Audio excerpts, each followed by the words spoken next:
Welcome सांग माने। तो आज मु आपन को कहबी जे हनुमान कहीं पांचटी मुह थाए। यह पछे थिबा रहस्य केबे आपण जानिबा को चेष्टा करिसंती कि? जदि जानि नाहंती तेबे जानतु हनुमान कहीं पांचटी मुख अछि।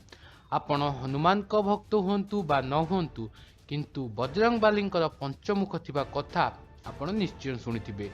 तेबे आपण निश्चय जानिबाकू चाहिए जे क्यों रहस्य रही हनुमान पंचमुख पछरे। भिन्न पुस्तक रही भिन्न मत, आसतु से संपर्क में जानिबा। राम और रावण को मध्य युद्ध चली थाए। रावण से समय रे अहिरावण को स्मरण करी तार साहाय्य भिक्षा कले। अहिरावण हेउछंती पातालपुर राजा।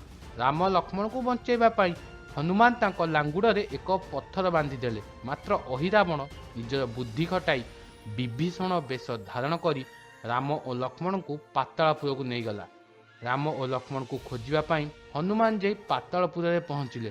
सेठारे पहुँचवा पर से जानिबा को पाइले जे अहिरावण को मारिबा पई तांकू पांच आड़ को मुह करी पांच पेंडुला निया फोपाड़िया को हब।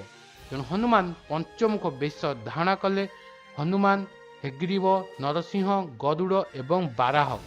तमिल रामायण मध्य वर्णित अछि जे हनुमान जी की पवनपुत्र जल पार करी आकाश रे उड़ी भूमिपुत्री सीता को भेटिबा परे अग्नि साहाय्य लंका जाली देथिले। सेथिपई मध्य तांकर नाम होची पंचमुख। रामायण रे सुंदरकांड रे वर्णित अछि हनुमान एथिपई पंचमुख जे तांको पांच प्रक्रिया रे प्रार्थना करा जायथाय। नाम, स्मरण, कीर्तन, जाचनाम एवं अर्पणम।